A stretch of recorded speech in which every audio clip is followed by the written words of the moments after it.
And we're back for episode 2 with George McMillan III, telling us a little bit of the background of the geopolitics, the strategy, and the pipelines and petrodollars aspect of what is going on in the world today. Take it from there, George. Yeah, okay. In the first segment, just wanted to just give an overview. I have a devoted slide sets for that down the road, but I just wanted to give people just the idea that the analysis of what the overarching frameworks are. So people have an idea where I'm coming from, because I do an overarching and global analysis. Then when I go into each region of the world, I use existing frameworks to kind of hone in on that, and then do analysis of the peculiarities of each region. So yeah, go ahead and click down on the slide set a little bit.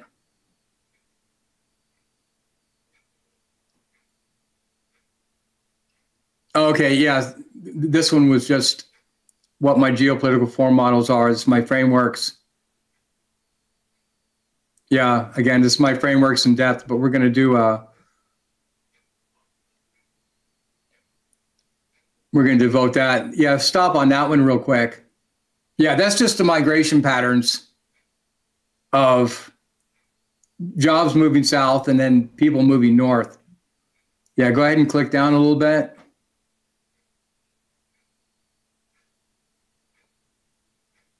Yeah, okay, click through that. Yeah, these are the books. This is Hume-Smith model presented in the foundational political, economic, and geopolitical order. So that's where I correlate the frameworks of Tooby and Kosmida's integrated causal model to Fromm's productive versus sadomasochistic character orientation, to Aristotle's 6 forms of government, per capita GNP function, and 4-category geopolitical form model, because you can move every single area of the field of the discipline of philosophy into an analytical framework and then correlate it to statistical models. So every area of philosophy should be moved into economics, mathematics. That sums up this whole area. We'll go into it in depth another time. I just wanted to get the point across that the field of philosophy should be going into into Pareto-style mathematical modeling. We'll get into that in depth. Yeah, just go the other way on that. Yeah, go down on that, actually. Yeah, I'm just letting people pause later for the video and be able to like get all the books in case they want to take it down. All right. Yeah. Oh, okay. Yeah, this is the adapted mind. That's where Tooby and Kosmides have their integrated causal model. This book is an absolute must-read. Vernon Smith actually told me to read this, like, oh boy, that was decades ago. 2004 or something like that. He had won the Nobel Prize with Daniel Kahneman, and I was asking about how I was going to build out my economic and 4-category geopolitical form model. And he actually gave me this book. So he actually gave me insight on how to build out both sides of my model. So when I go to talk to someone like that are experts in certain areas, I don't have time to read dozens and dozens of books that they've already read. Mm-hmm. I just need to pick their brains to give them, so they can tell me 4 or 5 different books in each area to narrow my research. Otherwise, this would never get done. There's people that have been trying to laterally integrate the philosophical and social sciences. They spent their whole careers on trying to do it and never got a research design. So that Hume-Smith versus Marx Engels model is actually something that's been elusive. In some ways, it's so obvious because I line up the foundational political, economic, and geopolitical forms in a Cartesian format. You know, an A plus B equals C format, if you want to put it in basic terms. Yeah, well, you have a degree in economics, so it's for you, it's a dual independent variable Cartesian system. A math majors or engineering majors get that very simply. But believe it or not, so the same theories go in rows, and then the like terms of foundational political, economic, and geopolitical philosophy go into columns.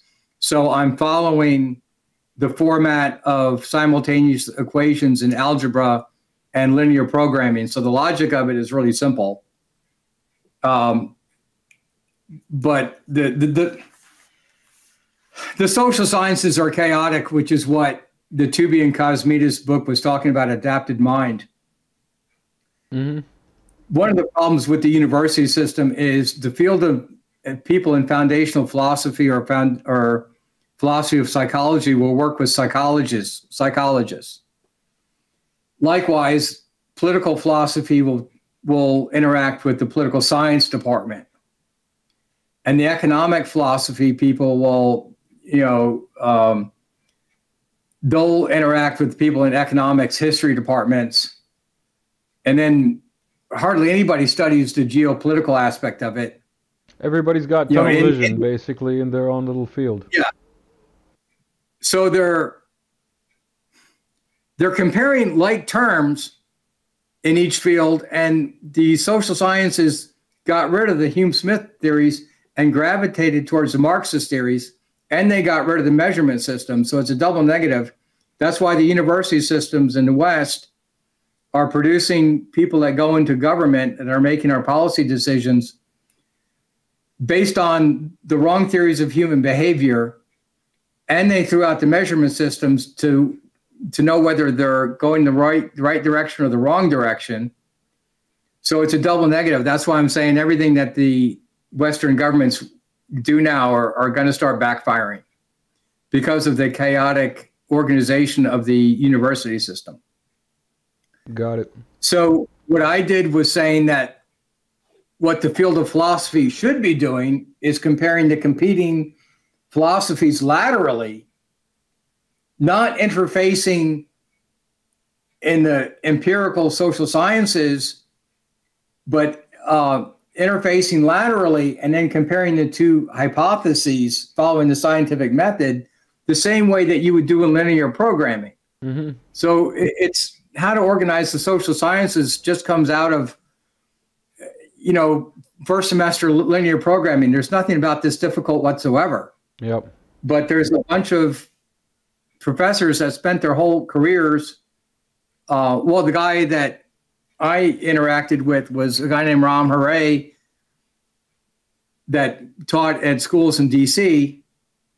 And he had a BS from Auckland in physics. I think he went to Oxford for their physics and philosophy program, then got into philosophy and was trying to correlate the philosophy of the mind or philosophy of psychology to post-Freudian theories. He never did that. So I went up there to talk about that with him, and I ended up just working with him offline because there's too many strictures in the university system. And I don't want to get into details, but it didn't really work out. I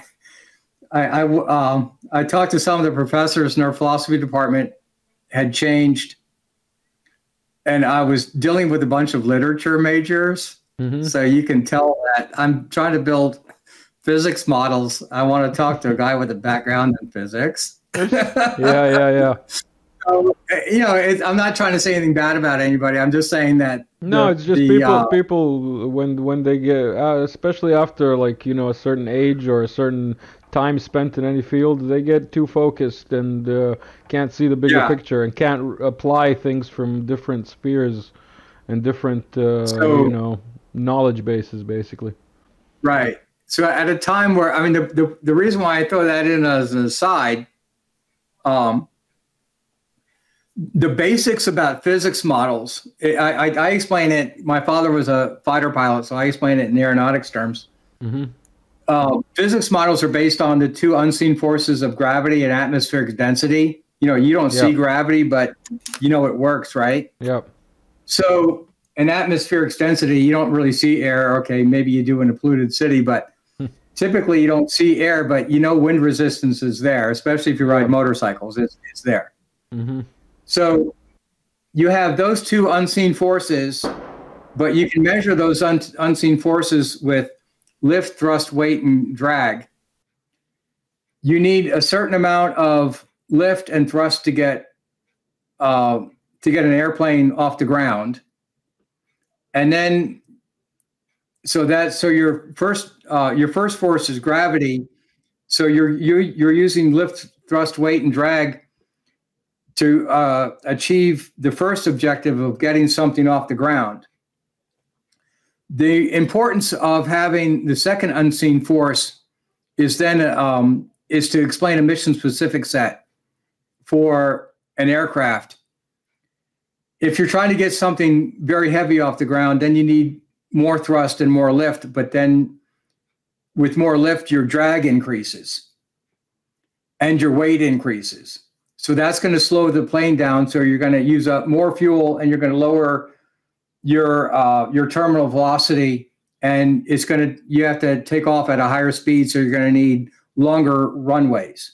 Or if you're building a cargo aircraft like a C-17 or a C-5, it's going to need much longer runways. It's going to go slower than, say, a Boeing 777. Or if you compare it to a Piper Cub, costs way less, can't take as much people, but can take off in a couple hundred feet of runway on a dirt runway in Alaska. So whatever you want the plane to do, you're looking at those four variables and you're making your trade-offs. So this mathematics in physics translates into business modeling, because in business modeling, you're using cost, time to build something, time of construction, and then the quality. So if you want to increase the quality and increase the time, then you're going to throw more people on the job, more high-tech stuff. So then your cost is going to go up also. So if you're building an aircraft and you're looking at your lift, thrust, weight, and drag, and then you're looking at your cost function to see how much money you have to spend on this project, the physics math correlates into the business MBA school mathematics. So you can use mathematics to translate and correlate a lot of different disciplines. So I took that knowledge over to straighten out the social sciences, because Tubi and Cosmides in The Adapted Mind, in that article, the article is called The Psychological Foundations of Culture. You can look at that and get that on PDF. I post that on my Telegram and tell everybody to read it, because they talk about the consequences. And this was written in 1992, which is important. The consequences of the social sciences abandoning the scientific project.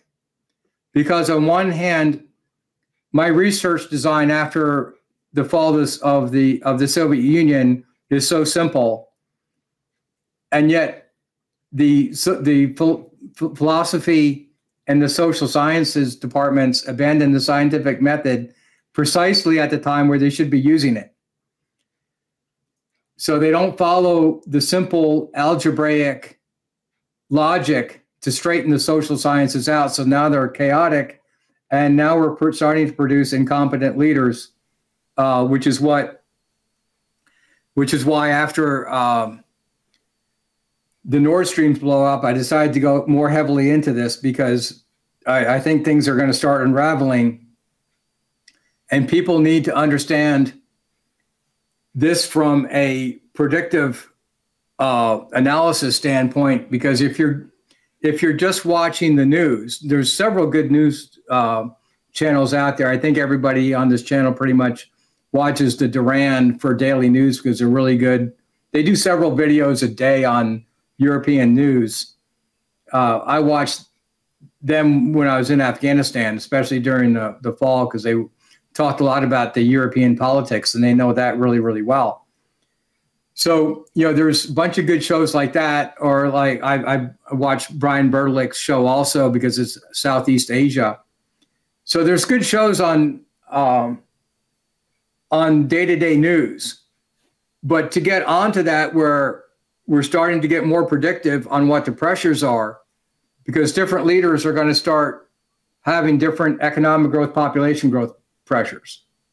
So with them, it's not that they're going to have to make a set of arbitrary decisions out in the future. They're absolutely going to be compelled to make a series of bad choices. So there's going to be no utopian outcome out of this. I'm sure the viewers can't wait for you to get to the Brzezinski-Wolfowitz version of the Mackinder theory. Let's cut short a little bit, like the backdrop, because we've already gotten 15 minutes into this, Yeah. and let's see if we can cover section 1 in the next 5 minutes. Set that as a goal, or 10. Oh, either do that or do another section, however you want to do it. I don't care. Let's try and cover it all in this. Okay. Yeah, it's like I'm just going on with you or Matt, and we're kind of just figuring out how to work together as we go here. Yeah. But yeah, okay. The thing is, like, you're right. There's definitely like a plethora of like different channels that can be discussed and talked about as good or bad sources of day-to-day information. But like you said, there's not many people who are discussing